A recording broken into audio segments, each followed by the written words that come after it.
Mais ça, je compte sur vous pour en parler, pour attirer du monde. Et surtout, surtout inciter les gens à aller voter, quel que soit leur bord, il faut que les gens votent. C'est important. Stéphane? Voilà.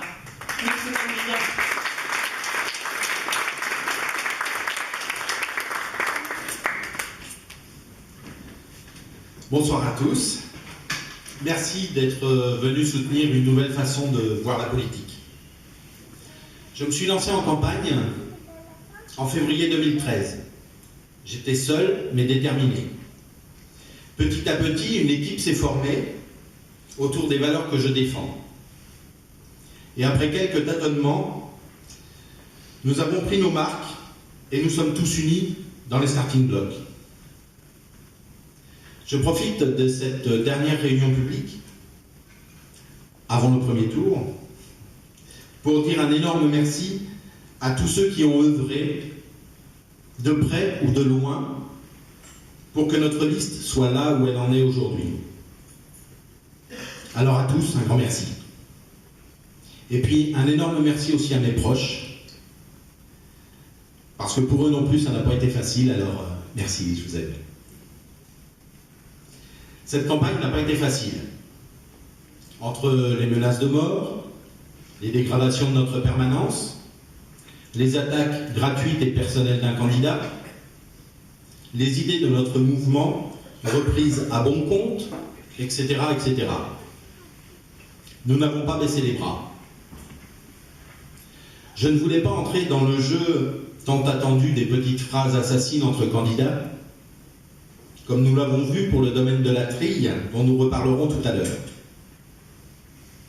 Nous nous sommes concentrés sur notre projet et sur son élaboration, mais à quelques jours du scrutin, je me dois aussi de vous montrer que je suis capable de dire haut et fort, avec le franc-parler que certains me connaissent, d'appeler un chat et pas un félin de petite taille à 4 pattes domestiques,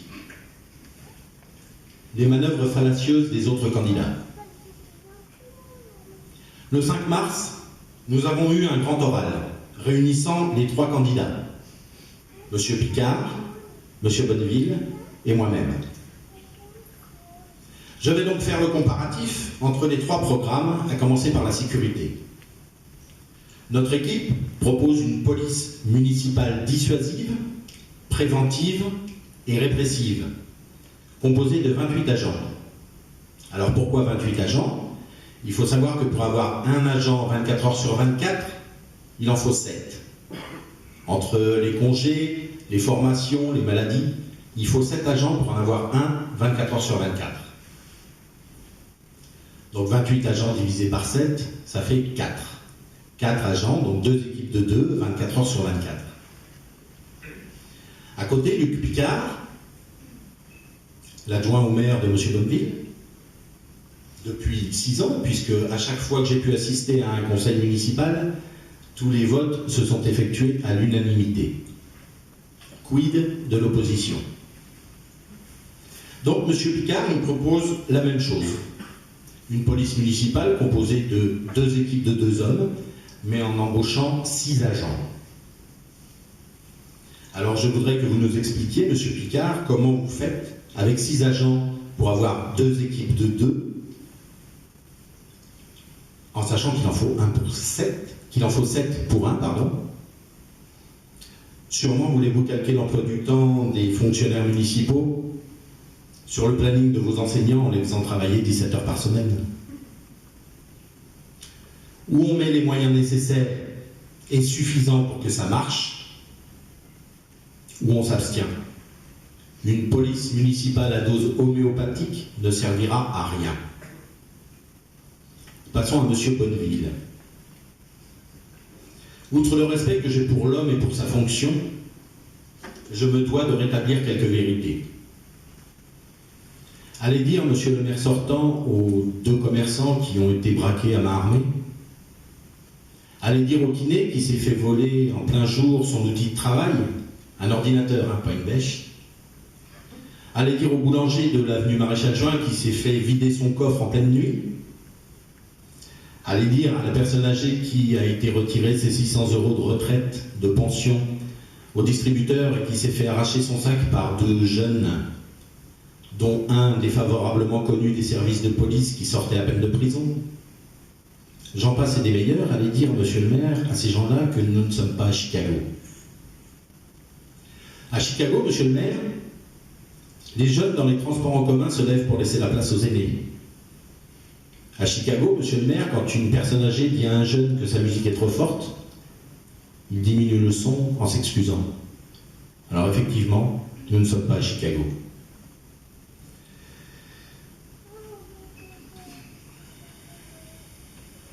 Il n'y a pas d'insécurité pour M. Bonneville à Mazamet. Tout va bien. Mais alors, expliquez-moi, M. Bonneville, pourquoi en février 2013, vous avez mis des caméras de vidéosurveillance. Il faut être logique et cohérent. Où il y a de l'insécurité et on met en place des choses pour éviter qu'elle se développe. Ou alors, effectivement, il n'y a pas de problème de sécurité, il n'y a pas besoin de vidéosurveillance. Auriez-vous, M. Bonneville, dépensé l'argent du contribuable à des fins électoralistes? Nous sommes d'accord, M. Bonneville et moi-même, sur le fait que la justice ne fait pas son travail en aval. 200, 100, 50, 20, 6. Retenez ces quelques chiffres. Sur 200 crimes et délits, 100 sont interpellés par la police et présentés au procureur. Sur les 100 présentés au procureur, 50 rentrent chez eux, classés sans suite. Les 50 autres sont présentés au tribunal. Sur les 50 présentés au tribunal, 20 sont condamnés à de la prison. Et sur les 20 condamnés à de la prison, 6 font de la prison effective. Alors oui, M. Bonneville, vous avez raison, la justice ne fait pas son travail. Mais puisque nous ne pouvons pas agir pour l'instant en aval, puisque Marine Le Pen n'a pas été élue présidente, agissons sur l'amont. Nous pensons, mon équipe et moi-même, que tout ce qui pourra être mis en place pour être dissuasif sera efficace. Que ce soit la vidéosurveillance, la police municipale ou les citoyens vigilants. Vous nous parlez d'une police d'agglomération, mais vous ne faites que conforter mes dires, puisque c'est le but du gouvernement de faire disparaître les commissariats dans les petites communes de moins de 20 000 habitants, comme ça s'est passé à Groyer, comme ça va se passer à Carmaux, comme ça va se passer à Mazamet, pour faire des commissariats de communautés d'agglomération. Alors bravo, M. Bonneville. Si ça arrive, vous pourrez dire que vous avez tenu vos engagements. Ne rien faire et laisser faire.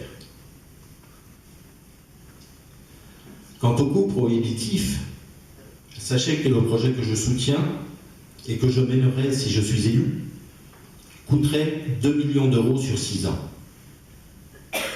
Je vous rafraîchis juste la mémoire, M. Bonneville. Pendant les 6 années de votre mandat, vous avez investi 4 800 000 euros pour des fleurs. Qu'est-ce qui est prohibitif? Je préfère une ville sécurisée à une ville fleurie. Chacun ses priorités. Mais pour notre liste, la sécurité ne se résume pas à la police. Nous repenserons l'éclairage public, les peintures au sol avec de l'antidérapant, que vous avez refusé, M. Bonneville, pour cause de coûts prohibitifs. Sauf que lorsque l'on est en 2 roues ou lorsqu'on a une canne, les passages piétons, les lignes de stop sont des patinoires quand il pleut. La réfection des rues oubliées, les trottoirs, le stationnement sans zone bleue, le sens de circulation dans certaines rues. Vous avez reconnu vous-même que le plan de circulation de la ville de Mazamet remontait à plus de 40 ans. Tout ça fait aussi partie de la sécurité. Nous avons été les premiers à annoncer le souhait de garder les pompiers à Mazamet et à être favorables à l'aide municipale pour l'instauration d'une maison de santé pluridisciplinaire. Cette idée fut reprise en canon par les autres candidats. 2 d'entre eux ont juste omis de vous signaler que ce projet leur avait déjà été présenté il y a 3 ans. Une avec une implantation dans les locaux de l'ancien hôpital et nous demandions une subvention de 400 000 € pour la réfection des locaux de manière à ce qu'ils soient adaptés à une maison de santé pluridisciplinaire. Le projet a été rejeté pour cause de coûts prohibitifs. Voilà un mot qu'aime à utiliser notre maire sortant, prohibitif. Ce projet n'est pas resté au fond d'un tiroir pour le candidat que je suis, puisque je fais partie de l'association qui met en place cette maison de santé pluridisciplinaire. Monsieur Bonneville n'a pas voulu de ce projet. Monsieur Oulès, lui, nous a tendu la main en nous disant « Venez, je mettrai tout en œuvre pour que cette maison de santé se fasse. » Alors à Mazamet ou à Roussillon, peu importe, l'essentiel c'est qu'elle se fasse vite sur le bassin. La sécurité, première des libertés, fonction régalienne de l'État, mais comme l'État montre son incompétence, selon les dires de monsieur le maire, qui n'est autre que le premier représentant de l'État sur sa commune, c'est pas de ma faute, on ne va pas se substituer à l'État, on ne va pas faire payer davantage les contribuables, puisque de toute façon, nous payons déjà des impôts. Et patati, et patata. Mais bien sûr, restons les bras ballants à parler doucement. En ces temps d'écoute, peut-être est-ce la bonne méthode, ce ne sera pas la nôtre. Je l'ai dit plus tôt, et je ne reviendrai pas dessus, nous agirons en amont. Je dis ce que je ferai, et je ferai ce que j'ai dit. Voilà notre programme dans le domaine de la sécurité. Concernant le cadre de vie et l'urbanisme, nous avons été les seuls à dire que nous ferions de l'accessibilité aux personnes à mobilité réduite une priorité, parce que ça n'arrive pas qu'aux autres. Parlons aussi du centre-ville. Une fois de plus, nous avons des visions différentes avec les candidats qui se présentent. Pour M. Picard, sans le FISAC, le Fonds d'intervention pour les services, l'artisanat et le commerce, point de salut. Pour M. Bonneville, l'idéal est de donner le centre-ville à la communauté d'agglomération. Enfin, une proposition de bon sens de la liste Mazamet-Bleu Marine. Préemptons les baux commerciaux, ce qui nous permettra de choisir le type de commerce que nous voulons, de soutenir des projets novateurs, de permettre aux artisans d'avoir une possibilité de jouer la carte de la visibilité, en louant à bas prix une vitrine pour y mettre leur publicité. Car ne nous y trompons pas, les créateurs d'emplois, ce sont les artisans et les commerçants, pas les multinationales qui viendraient, pour les beaux yeux de tel ou tel candidat, s'installer à la Trille. Voyons maintenant le tourisme et les animations. Monsieur Picard propose une auberge de jeunesse. Pourquoi pas? Il nous propose aussi un vrai 14 juillet. Enfin. Pourquoi ne pas l'avoir fait, Monsieur Picard, quand vous étiez pendant ces 6 dernières années l'adjoint de Monsieur Bonneville? Pour Monsieur Bonneville, la création d'un pseudo-musée du délainage et de la mégisserie. Nous avons déjà à Mazamet le musée de la moutonnerie. Pourquoi ne pas développer celui-ci au lieu de créer une structure concurrente? Parce que c'est un privé qui l'a fait? Et alors? Je dis que ce musée doit être mis en valeur en lui apportant toute l'aide possible à son développement. Concernant le tourisme, nous lancerons un appel d'offres pour un ou plusieurs hôtels. C'est l'offre qui crée la demande. Nous aimerions aussi que la Molière ne moisisse pas non plus sous des tonnes de dossiers. Pourquoi ne pas favoriser l'arrivée d'un grand chef étoilé? En tant que bon épicurien que je suis, je me charge d'aller prospecter. À mes frais, hein, pas aux frais de la mairie, je vous rassure. Je l'ai dit aussi à plusieurs reprises, je suis pour un marché couvert. Reste à en définir la forme et les contours, avec les commerçants en place et les commerçants du marché, pour que chacun puisse y trouver son compte. que ce soit un pôle attractif supplémentaire et différent, et non une concurrence supplémentaire de ce qui existe déjà. Les entrées de la ville doivent inciter à la visite du centre-ville. Ce n'est pas le cas pour le moment. Concernant les fanfares, M. Picard dit qu'il arrivera à se débrouiller tout seul. M. Bonneville et moi soutenons le projet de M. Virgile. Pas au même niveau, mais nous le soutenons tous les deux. Je l'ai dit, je me suis engagé, au moins pour cette année, et je m'y tiendrai. Ensuite, nous vous demanderons votre avis. Il faut mettre en place un vrai calendrier des festivités avec nos voisins. Je pense à Reflets et rythmes d'Ossillon, aux Nuits du Jazz, Pont de l'Arne. Tout ça sous la houlette d'un comité des fêtes municipal. Développé par une communication accentuée tout ce qui se fait déjà sur Mazamet, parce que des animations existent et sont de bonne qualité, mais pêchent par un manque de communication. Il suffit de joindre l'utile à l'agréable et de parrainer une action caritative à chaque animation pour voir de manière significative l'affluence augmenter. Pour ce qui est du social, nous vérifierons avec attention où vont les aides de la commune, en particulier en ce qui concerne les délinquants. On ne peut pas avoir le beurre et l'argent du beurre. Favoriser l'accès des logements sociaux à ceux qui ont travaillé toute leur vie et qui ont du mal à survivre, plutôt qu'aux parasites qui ne sont là qu'attirés par le pot de miel de nos aides sociales. Je rappelle aussi à tous que la séparation de l'Église et de l'État a été entérinée il y a maintenant quelques années, c'était en 1908, ce qui signifie que nous vivons dans une république laïque. Et nous saurons le rappeler à chaque fois que le besoin s'en fera sentir. J'ai dit le 5 mars, et je le répète, l'obol étatique aux communes est enclin à diminuer. Et nous serons bien évidemment prudents avec l'argent du contribuable, comme le souhaite M. Bonneville. Il n'en est pas moins évident que prudence ne signifie ni inaction, ni abandon de la ville à la communauté d'agglomération. Une chose est sûre, nous n'augmenterons pas la part communale des impôts locaux. Je suis le seul à préciser la part communale des impôts locaux. Puisque vous le savez, nous n'agissons pas sur la part départementale, la part régionale ou la part de l'État.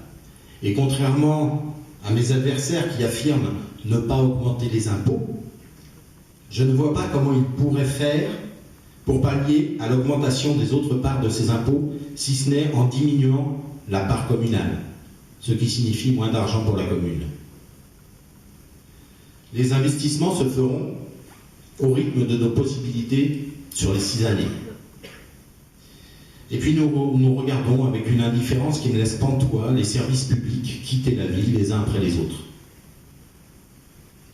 Le prochain étant le point accueil retraite, qui partira le 1er avril, et c'est pas un poisson malheureusement. Nous disons stop. Une centralisation des services publics de proximité, alliée à une structure ne laissant pas les chômeurs seuls au bord du chemin, doit être rapidement étudiée. Il en va de même pour notre jeunesse. Laissés pour compte sous prétexte de tranquillité publique, on se doit de leur offrir le moyen de s'occuper sans qu'ils ne soient obligés de prendre le train pour aller sur Toulouse ou se rendre sur Castres pour trouver des choses qui n'existent pas ici. Un conseil des jeunes, un conseil municipal des jeunes, sera apte à nous apporter des projets novateurs et attractifs. Nous avons aujourd'hui le mariage pour tous. Eh bien, nous proposerons par référendum un mariage entre Mazamet et Ossillon aux habitants des 2 communes en leur expliquant bien évidemment les avantages d'une telle union. Monsieur Petit et son équipe au Ossillon 2014 ont déjà vu l'intérêt d'un tel projet et nous œuvrerons ensemble à sa réalisation. Nous proposerons aussi une orientation bien différente des autres concernant le domaine de la trille. Nous avons réfléchi de longues heures avec mon équipe, non pas sur le projet lui-même, qui reçoit l'unanimité, mais de l'intérêt d'en parler aujourd'hui. Et puis nous nous sommes dit qu'il serait judicieux d'en parler avant que d'autres aient l'idée de nous prendre les mêmes propos. Que manque-t-il dans le sud du Tarn? Pas de nouvelles entreprises, puisque celles qui sont déjà implantées ont du mal à survivre. J'ai vécu une expérience que nombre de Mazamétains ont déjà vécue, ou s'apprêtent à vivre, le décès d'un proche. En l'occurrence, il s'agissait de l'épouse de mon beau-père, qui avait choisi non pas un enterrement classique, si j'ose dire, mais une crémation. Et oui, messieurs, dames, le sud du Tarn souffre de l'absence d'un crématorium. Et ce n'est pas nouveau, puisque j'ai retrouvé un article de la Dépêche datant de 2002 qui évoquait déjà ce manque. Imaginez l'image de mon beau-père, qui habite Puylaurens, dont l'épouse fut crématisée à Trèbes, de l'autre côté de Carcassonne,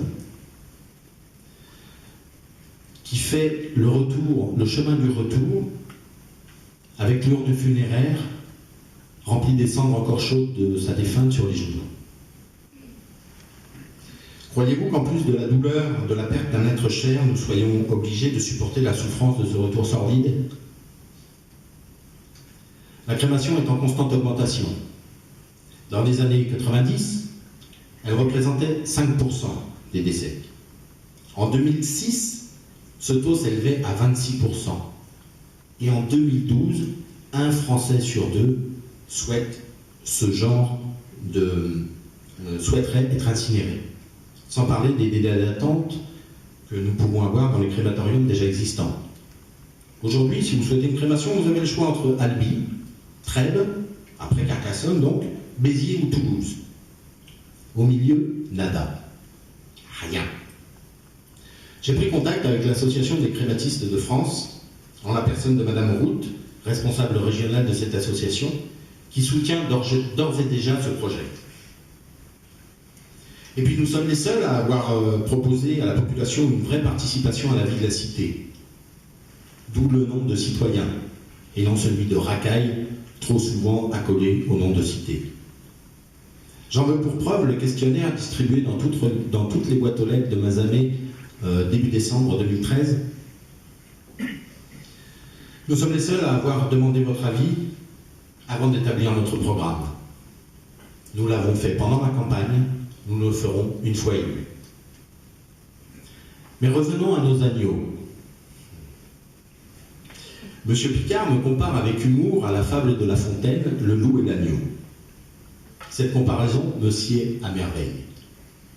Oui, monsieur Picard, je suis un loup, et même un loup alpha. Les loups alpha étant les chefs de meute, et la meute étant les centaines de Mazamétains déçus de cette gauche qui n'assume pas ses appartenances. Les idées du Front National doivent être bonnes, puisqu'on les retrouve jusque dans le programme du socialisme, pardon, de M. Picard. Vous aurez remarqué sans doute que je n'ai pas parlé de M. Fabre. Qui mieux que M. Fabre peut parler de lui-même? Nous avons ici l'exemple du politicien qui fait fuir les électeurs des urnes. Menteur, magouilleur, prétentieux, arrogant, bref, tout ce que j'aime. Menteur. 500 personnes à sa réunion publique. 500 personnes. Je vous rappelle que cette salle ne peut contenir que 350 personnes pour des raisons de sécurité. Je vous laisse juge. Comme le disait Corneille, nous partîmes 500, mais par un prompt renfort, nous vîmes 3000 en arrivant au Palais des Congrès.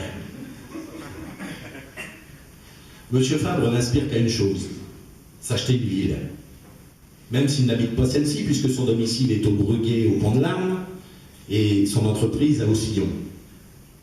Mais il a dû faire comme certains de ses colistiers, acheter un garage en copropriété, pour dire qu'il paye des impôts sur la ville, et pour se donner le droit de faire croire que lui, Mazamétain de souche, lui, l'homme providentiel, saint sauveur Fabre, va ramener la prospérité, la richesse, le bonheur et la joie de vivre, les caddies remplis, même ceux des jeunes à qui il s'obstine, malgré le ridicule, à faire des clins d'œil.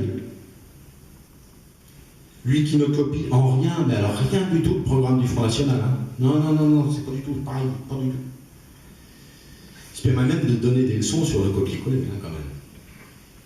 Dans la première interview que j'ai donnée au journal La Montagne Noire, j'évoquais 3 grands thèmes qui allaient devenir une partie de notre programme, à savoir la police municipale, la vidéoprotection et le retour des fanfares. C'était en février 2013. En juin 2013, 4 mois plus tard, M. Fabre fait un article dans le journal d'ici, où il évoque 3 points de son futur programme. La police municipale, la vidéoprotection et le retour des fanfares.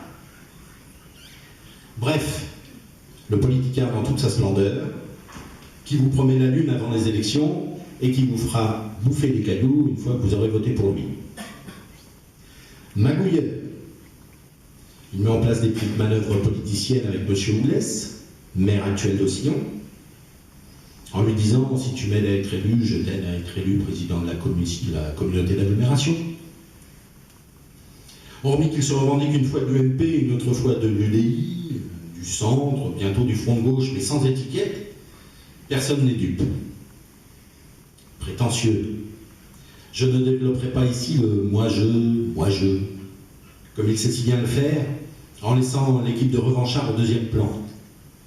Vous savez, ces colistiers, ceux qui ont pris une fessée aux dernières élections municipales et qui n'ont pas encore digéré l'humiliation du résultat.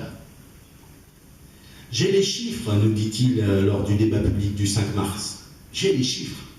Et là, le seul chiffre qui sort, c'est qu'il est noté AAA à la Banque de France. Bravo, monsieur Fabre. Vous faites aussi bien que mon frigo ou mon lave-vaisselle. Et puis, comme le ridicule ne tue plus, je suis aussi le seul candidat à avoir été DJ. Comme si c'était la condition sine qua non pour être élu maire. Arrogant, c'est le seul, malgré des règles claires instaurées au départ, à avoir coupé la parole aux autres candidats lors de ce débat. Le seul. Alors, monsieur Fabre, alias DJ Olive ou AAA, votre mauvaise foi n'a d'égal que votre ego surdimensionné et les Mazamétains ne seront pas dupes.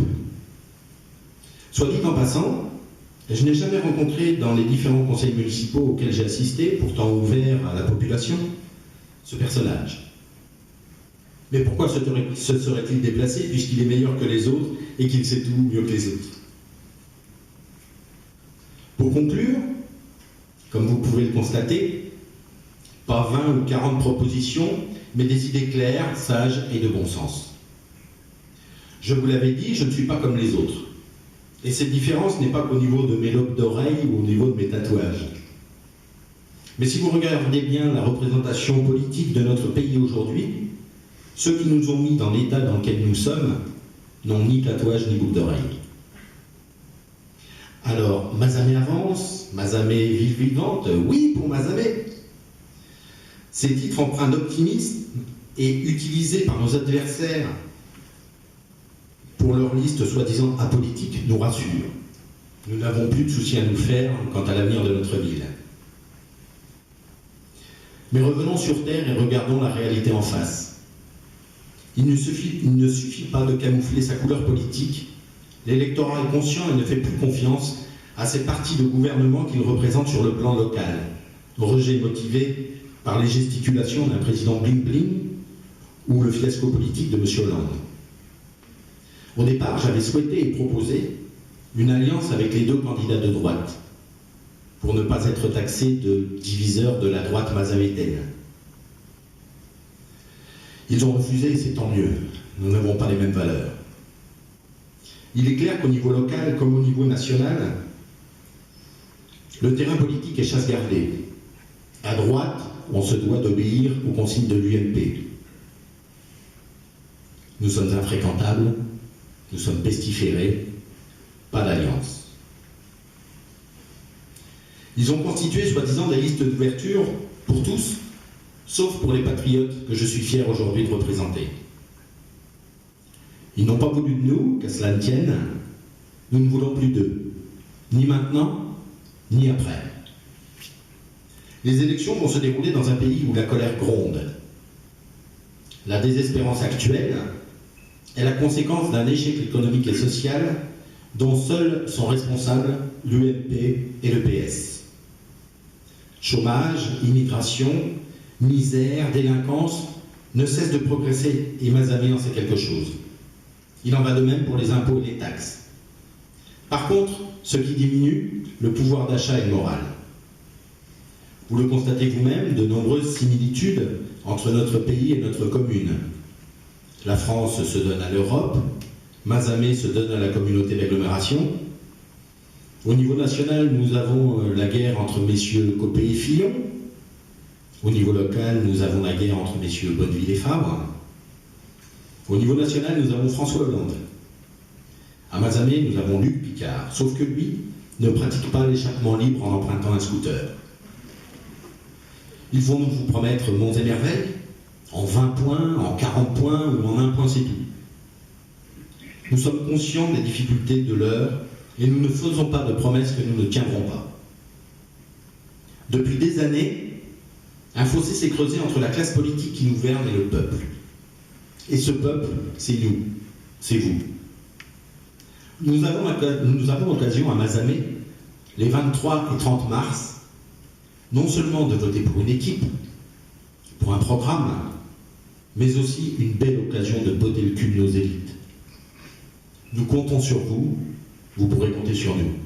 Merci.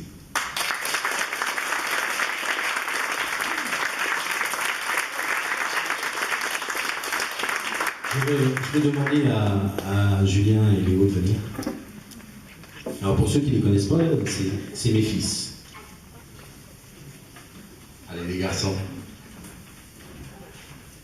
Je vais vous demander de vous lever et on va chanter la Marseillaise ensemble. Allons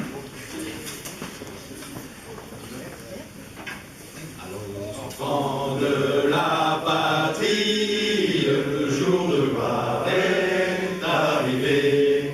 Contre nous de la tyrannie, l'étendard sanglant élevé, l'étendard sanglant élevé. Entendez-vous dans nos campagnes mugir ces féroces soldats qui viennent jusque dans nos bras, égorger nos fils et nos compagnes. Aux armes citoyens, formés au bataillon, marchons, marchons, qu'un sang impur abreuve nos sillons.